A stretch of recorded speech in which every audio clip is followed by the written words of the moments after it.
Everybody, मैं हूं advocate Shiv Mishra और आज हम ये जानेंगे कि जो यूटीआरसी है उसके जो 14 पॉइंट्स जो रिकमेंडेशंस किए गए हैं प्रिजनर्स के बारे में, मतलब जेल में जो कैदी अंडर ट्रायल रह रहे हैं या जो जेल में जो कैदी जिनको कन्विक्शन हो गया है उन लोगों के लिए जो यूटीआरसी के जो 14 पॉइंट्स हैं उसमें कौन कौन से रिकमेंडेशंस किया गया है।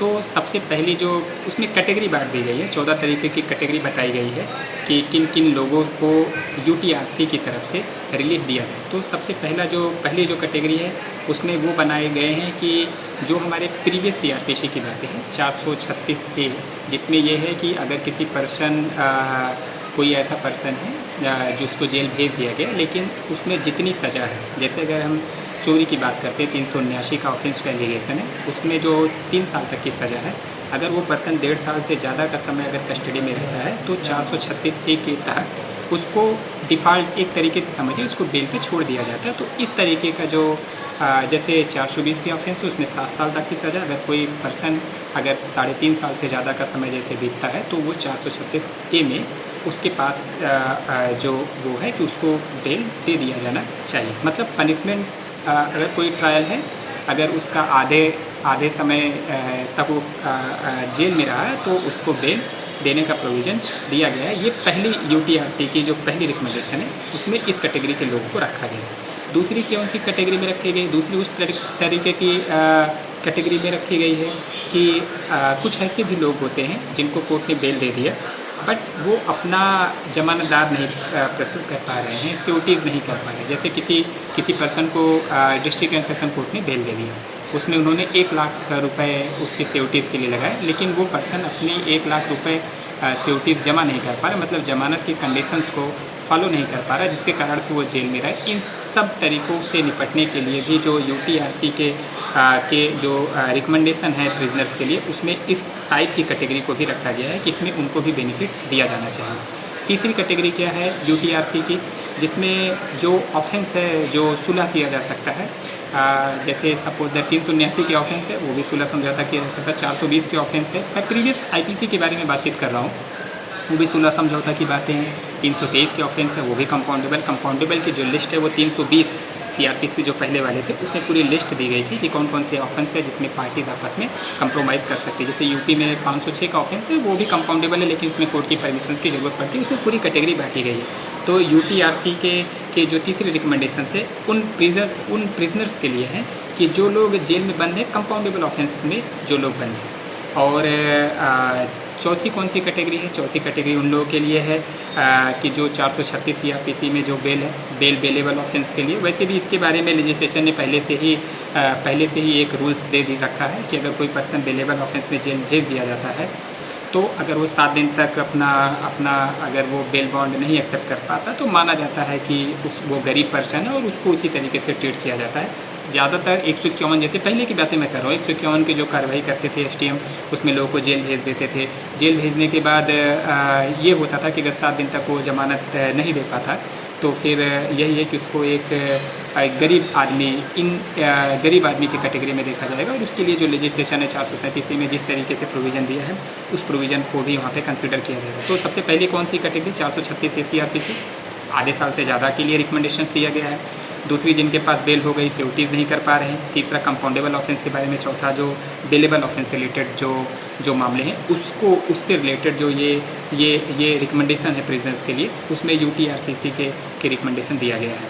और कुछ चौथी कैटेगरी के बाद पांचवी कैटेगरी ऐसी है कि UTP who may be covered under section 3 of probation of offender act, namely accused of offence under section 379, 380, 381, 404, 420 IPC और LS to be an offence not more than 2 year imprisonment। Simple वही बातें हैं जैसा कि मैंने डिस्कस किया। Compoundable offence जो छोटे पिटी ऑफेंसेज हैं जिसका लाभ लिया जा सकता है परिवेक्षा अधिनियम के तहत, प्रोबेशन पे जैसे लोग छोड़ देते हैं तो कुछ जो प्रोबेशन ऑफ ऑफेंडर एक्ट जो पास किया गया उसमें एक लिस्ट दी गई, कुछ ऐसे ऑफेंस है जिसको समाज में सुधरने का मौका दिया जाना चाहिए।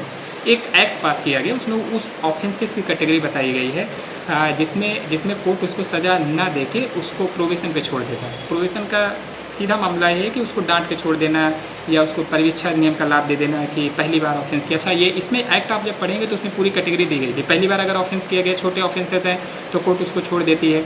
इसमें क्या करती है, उसके अच्छे बिहेवियर की अंडरटेकिंग ले लेती है और समाज कल्याण को भेज देती है कि यहाँ पे जाइए, अपना अंडरटेकिंग दीजिए, आप 1 साल तक अच्छा व्यवहार करेंगे। जो भी कोर्ट कंडीशंस लगाती है, प्रोबेशन ऑफ ऑफेंडर एक्ट, समाज में सुधरने का, रिफॉर्मेटिव थ्योरी पे बिलीव करने का ये कॉन्सेप्ट है।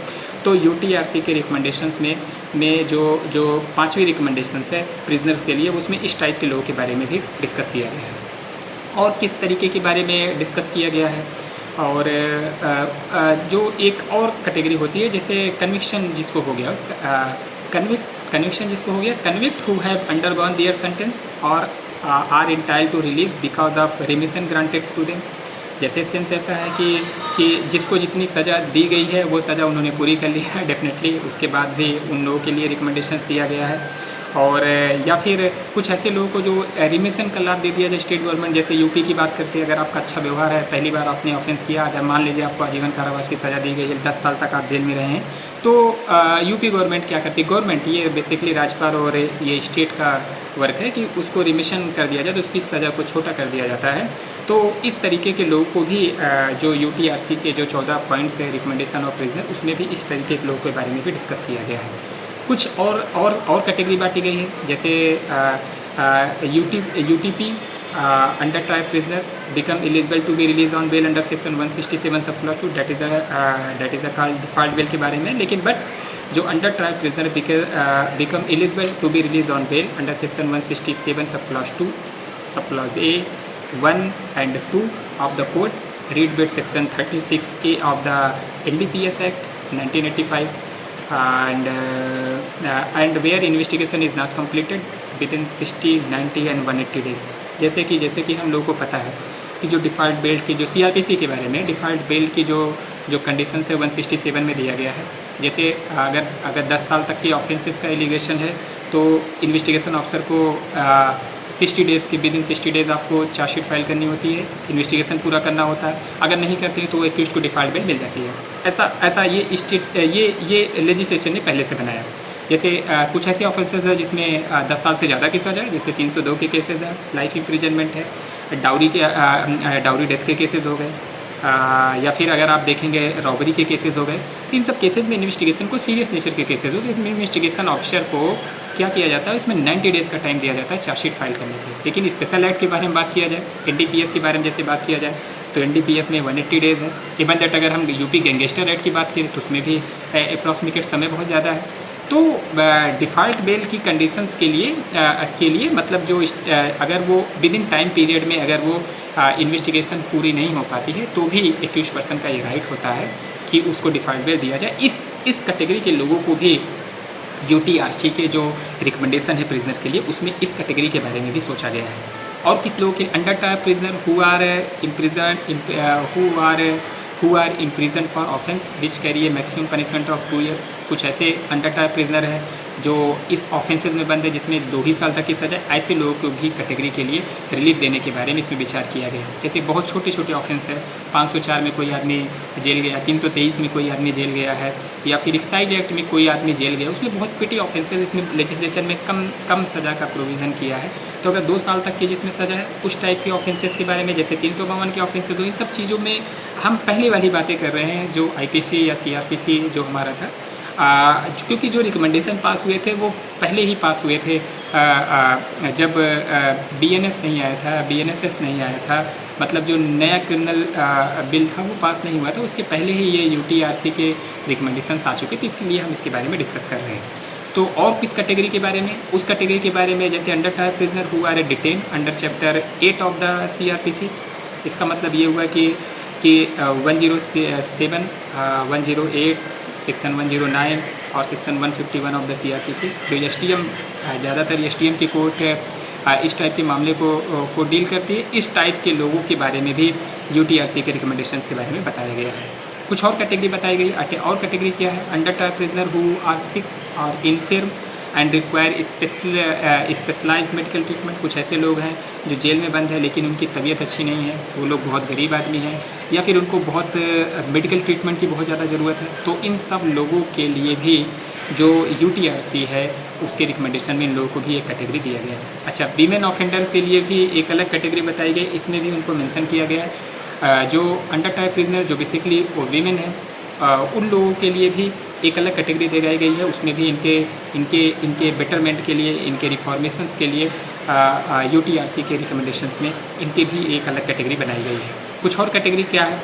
कुछ और कैटेगरी ये है कि under type prisoners who are the first time offender, जिनकी एज के बारे में इसने बताया कि 19 साल 21 साल हो, और इन custody of for the offence punishable with less than 7 years of the imprisonment and have suffered at least 1/4 of the maximum sentence possible.